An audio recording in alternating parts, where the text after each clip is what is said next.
तो वेनम 2 का ट्रेलर और कार्नेज का प्रॉपर अपीयरेंस देखने के बाद ये बात तो क्लियर हो चुकी है कि ये मूवी फुल ऑफ एक्शन होने वाली है। और इसके अलावा ये बात भी क्लियर है कि इस मूवी के अंदर भी पिछली मूवीज की तरह ही हमें कई सिम्बियोट्स दिखने वाले हैं। तो आज की इस वीडियो में हम उन टॉप 10 पावरफुल सिम्बियोट्स की बात करेंगे जो कि हमें वेनम की अगली मूवी या फ्यूचर में आने वाली मूवीज में दिख सकते हैं। इस वीडियो के अंदर हम उन सिम्बियोट्स की बेसिक ओरिजिन और पावर लेवल्स की बात करेंगे और इनकी पावर्स को देखते हुए इन्हें इस वीडियो में रैंक करेंगे। लेकिन इस वीडियो में आगे बढ़ने से पहले मैं आपको बताना चाहूंगा कि हमने पहले ही वेनम वर्सेस कार्नेज पर एक वीडियो बना रखी है, जिस वीडियो के अंदर हमने क्लियरली बताया हुआ है कि अगर इन दोनों पावरफुल सिम्बियोट्स की फाइट होगी तो इन दोनों में से कौन जीतेगा। मैं उस वीडियो का लिंक डिस्क्रिप्शन में डाल दूंगा, अगर आप चाहें तो इस वीडियो को देखने के बाद उस वीडियो को भी देख सकते हैं। और इसके अलावा अगर Venom let be the Carnage movie और ट्रेलर को लेकर आपका कोई भी रिकमेंडेशन हो तो वो भी आप हमें कमेंट्स में बता सकते हैं। तो अब बिना किसी देरी के चलिए इस वीडियो में आगे बढ़ते हैं। Zombie apocalypse.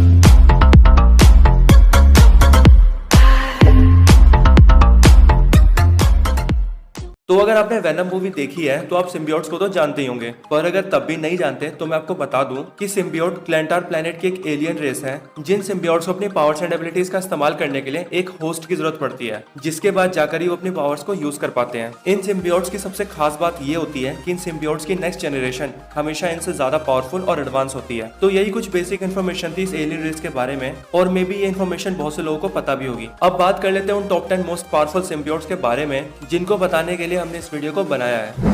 Number 10, ISKCON. ISKCON का फर्स्ट अपीयरेंस कार्नेज के इशू 4 में दिखाया गया था। इस्कॉन बेसिकली कार्नेज का ऑफस्प्रिंग है, क्योंकि इस्कॉन को माइकल हेल ने कार्नेज की स्पॉन से बनाया था। इसकी पावर्स एंड एबिलिटीज की बात करें तो इसके पास भी सभी सिम्बियोट्स जैसी पावर है, और इसके अलावा ये अपने होस्ट की मेमोरी को पढ़ भी सकती है और उसे मिटा भी सकती है। ये किसी भी सिम्बियोट को ट्रैक भी कर सकती है, और तो और ये अपनी टेक्नो हाइब्रिड एबिलिटी की हेल्प से किसी भी मशीन पर पूरा कंट्रोल करके उसे प्रोग्राम, स्कैन और डिफ्यूज भी कर सकती है। Number 9, anti venom.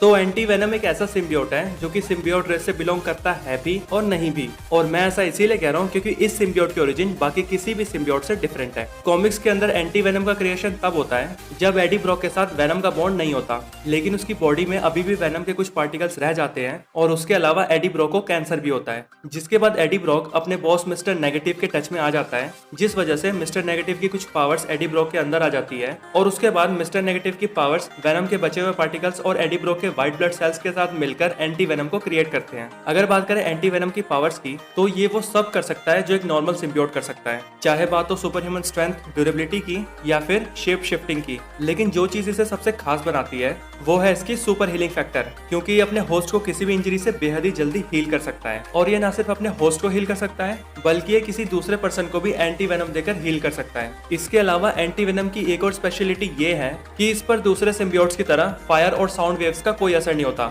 और ऐसा इसीलिए पॉसिबल हो पाता है क्योंकि एंटी वेनम का सिम्बियोट्स के प्लेनेट क्लेंटार से कोई भी कनेक्शन नहीं है। एंटी वेनम की खुद की कोई पर्सनैलिटी नहीं है, जिस वजह से इसका होस्ट इसे अपने मन मुताबिक फ्रीली इस्तेमाल कर सकता है। पर एंटी वेनम की सिर्फ एक वीकनेस है कि वो जब भी मिस्टर नेगेटिव के कांटेक्ट में आता है तब उसकी हीलिंग पावर्स खत्म हो जाती है, और इस बात का फायदा उठाकर इसका कोई भी एनिमी इसके होस्ट को इजिली मार सकता है। Number 8, scream. तो स्क्रीम का फर्स्ट अपीयरेंस कॉमिक्स के अंदर 1993 में आई वेनम लीथल प्रोटेक्टर के इशू 4 में हुआ था। स्क्रीम को भी वेनम के स्पॉन से ही बनाया गया था, और ये भी लाइफ फाउंडेशन द्वारा बनाए गए वेनम के 5 बच्चों में से एक थी। स्क्रीम की पर्सनैलिटी कॉमिक्स के अंदर एक एंटी हीरो या यूं कहे एंटी हीरोइन की थी, और इसकी सबसे पहली होस्ट डोना डियागो थी, जो कि खुद लाइफ फाउंडेशन के लिए ही काम करती थी। बात करें इसकी पावर्स एंड एबिलिटीज की, तो ये भी स्पाइडरमैन की तरह वेब शूट कर सकती है, दीवारों पर चढ़ सकती है, और ये अपने बालों को भी वेपन बनाकर इस्तेमाल कर सकती है। Number 7, sleeper. तो स्लीपर वेनम का ही 7वां बच्चा है, लेकिन इसका जन्म एक अनयूजुअल प्रेगनेंसी से हुआ था। इसके पैदा होने के बाद जैसे ही वेनम और एडी ब्रॉक को पता चली, वो दोनों ही स्लीपर को लेकर टेंशन में आ गए, क्योंकि उन्हें ये चिंता थी कि अगर इतनी छोटी सी उम्र में अगर स्लीपर किसी गलत बंदे के साथ बॉन्ड बनाता है तो उसका अंजाम बहुत बुरा भी हो सकता है, क्योंकि अभी उसे बहुत कुछ सीखना है, वरना वो गुमराह होकर एक मॉन्स्टर भी बन सकता है, ठीक कार्नेज की तरह। इन सब से बचने के लिए वेनम और एडी ब्रॉक ने स्लीपर को एल्केमिक्स रिसर्च फैसिलिटी के पास छोड़ दिया ताकि वो वहाँ सुरक्षित रह सके। लेकिन स्लीपर एक अच्छा सिम्बियोट निकला, और इसने आगे चलकर एडी ब्रॉक के बेटे के साथ बॉन्ड बनाया। बात करें इसकी पावर्स एंड एबिलिटीज की, तो स्लीपर वो सभी पावर्स पोजेस करता है जो कि किसी भी सिम्बियोट के पास होती है। इसके अलावा इसकी पावर्स है super human strength, durability, stamina और रीजनरेटिव हीलिंग फैक्टर। इन सब के अलावा ये वेब शूट भी कर सकता है। Number 6, hybrid. तो हाइब्रिड का नाम हाइब्रिड इसीलिए पड़ा है क्योंकि ये 4 अलग अलग सिम्बियोट से मिलकर बना है, जो कि है रायट, फेज, लैशर और एगोनी। दरअसल इन चारों सिम्बियोट्स के होस्ट को स्क्रीम ने मार डाला था, जिसके बाद इन चारों ने मिलकर एक दूसरे के साथ ही बॉन्ड बना लिया और तभी से इनका नाम पड़ा हाइब्रिड। हाइब्रिड एक ऐसा सिम्बियोट है जो कि जिसके साथ भी बॉन्ड बनाता है उसके अंदर 4 अलग अलग सिम्बियोट्स की कॉन्शियसनेस और पर्सनैलिटी आ जाती है। बात करें हाइब्रिड की पावर्स की तो इसके पास भी हर सिम्बियोट की तरह सिम्बियोटिक पावर्स हैं, लेकिन ये स्पाइडरमैन और वेनम की तरह वेब शूट कर सकता है और एक खास बात ये कि ये सिम्बियोट हर वक्त गुस्से में ही रहता है। हाइब्रिड 4 सिम्बियोट से मिलकर बना है, जिस वजह से इसके पास 4 सिम्बियोट्स की पावर है जो कि इसे बेहद ही ताकतवर बना देती है। Number 5, venom. तो वेनम सभी सिम्बियोट्स में सबसे ओरिजिनल और मोस्ट फेमस सिम्बियोट है।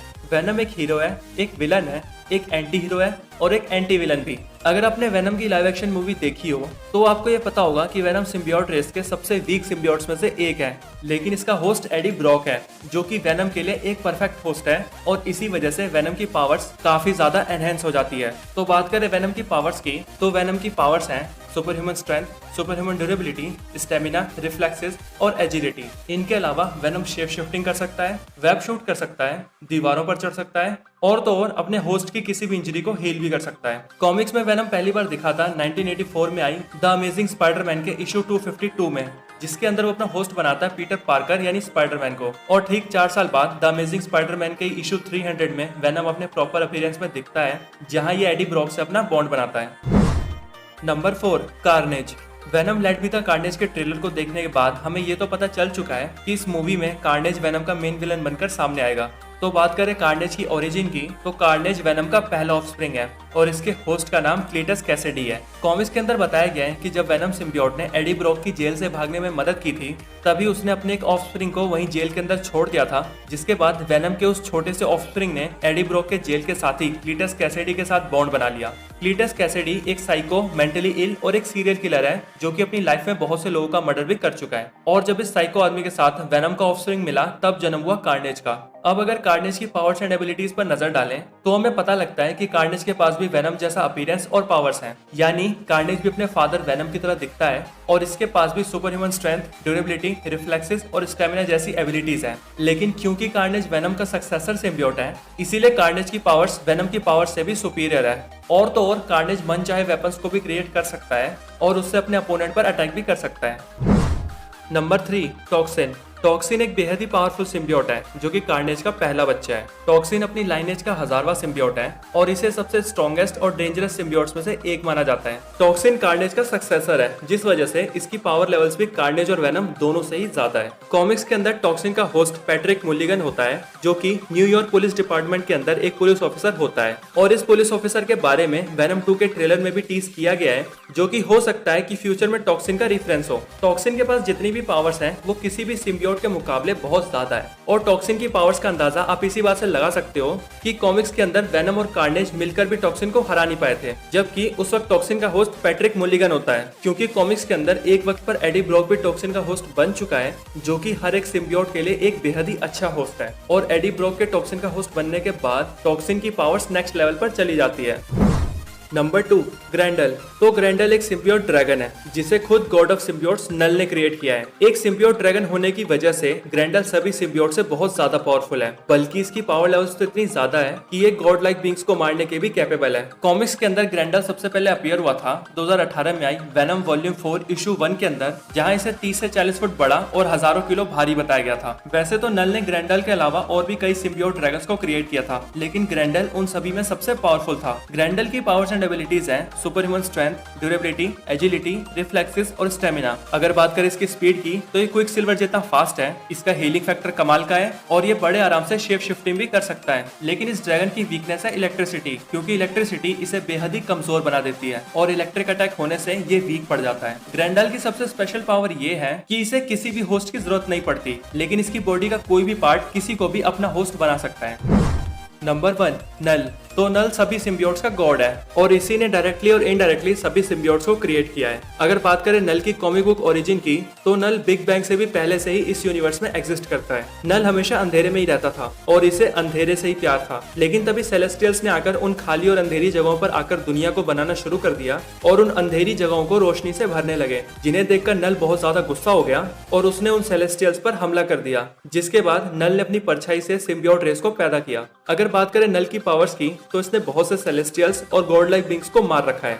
आप इसकी पावर्स का अंदाजा इसी बात से लगा सकते हो कि इसने अपनी परछाई से ही सिम्बियोट जैसी पावरफुल रेस को क्रिएट किया है। तो फिर जो अपनी सिर्फ परछाई से ऐसी पावरफुल सिम्बियोट रेस को पैदा कर सकता है वो कितना ज्यादा पावरफुल हो सकता है। हालांकि इसने कॉमिक्स के अंदर इन सब के अलावा और भी बहुत कुछ किया है। और अगर आप नल की कंप्लीट ओरिजिन जानना चाहते हो तो मुझे कमेंट करके बता सकते हो। अगर इस वीडियो पर अच्छा रिस्पॉन्स आता है तो मैं नल पर भी वीडियो जरूर बनाऊंगा, जिसमें मैं आपको नल की कंप्लीट ओरिजिन, उसके द्वारा किए गए इवेंट्स, नल का मकसद और थॉर के सबसे बड़े villain gore the God butcher से इसका कनेक्शन भी बताऊंगा। तो अगर आपको वो वीडियो चाहिए तो जल्दी से कमेंट कर दो। तो यही वो हमारी टॉप 10 मोस्ट पावरफुल सिम्बियोट्स की लिस्ट थी। आपको ये लिस्ट कैसी लगी हमें कमेंट करके जरूर बताएं। और इस वीडियो का कोई भी पार्ट अच्छा लगा हो तो इस वीडियो को लाइक जरूर करें। तो आज की वीडियो में इतना ही। वीडियो अच्छी लगी तो लाइक करें, दोस्तों के साथ शेयर करें और चैनल को सब्सक्राइब नहीं किया है तो कर लें। किस बात का वेट है भाई, कर लो कर लो।